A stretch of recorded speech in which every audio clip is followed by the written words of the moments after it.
ফরিদপুরের ভাঙ্গায় সরকারি প্রাথমিক বিদ্যালয়ের শিক্ষকদের ১১তম গ্রেড প্রদান, ১০ ও ১৬ বছরের উচ্চতর গ্রেডের জটিলতার সমাধান এবং এনটি পদ ধরে শতভাগ পদোন্নতির দাবিতে বৃহস্পতিবার সকাল ১১টায় ভাঙ্গা উপজেলা পরিষদ চত্বরে ঘণ্টাব্যাপী মানববন্ধন ও অবস্থান কর্মসূচি অনুষ্ঠিত হয়েছে।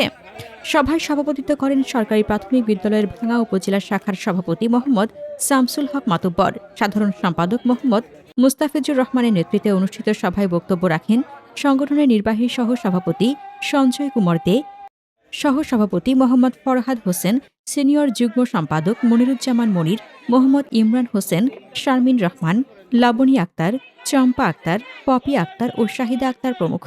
কর্মসূচিতে উপজেলার ১২০টি সরকারি প্রাথমিক বিদ্যালয়ের সহকারী ও জ্যেষ্ঠ শিক্ষকেরা অংশ নেন।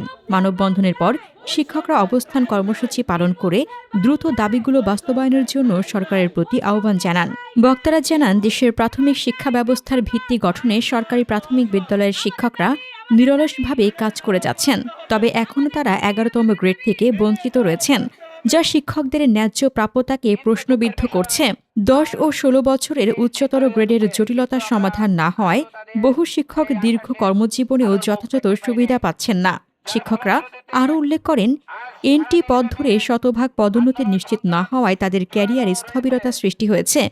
এতে শিক্ষক সমাজের মনোবল কমে যাচ্ছে এবং দেশের প্রাথমিক শিক্ষা ব্যবস্থার উন্নয়ন বাধাগ্রস্ত হচ্ছে।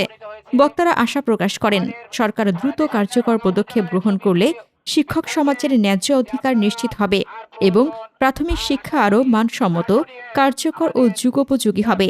এ সময় বিভিন্ন স্থান থেকে শিক্ষকরা ব্যানার ও ফেস্টুন নিয়ে মানববন্ধনে অংশ নেন। হাসনাতুজ্জাহান হিমু, দৈনিক খোলা চোখ।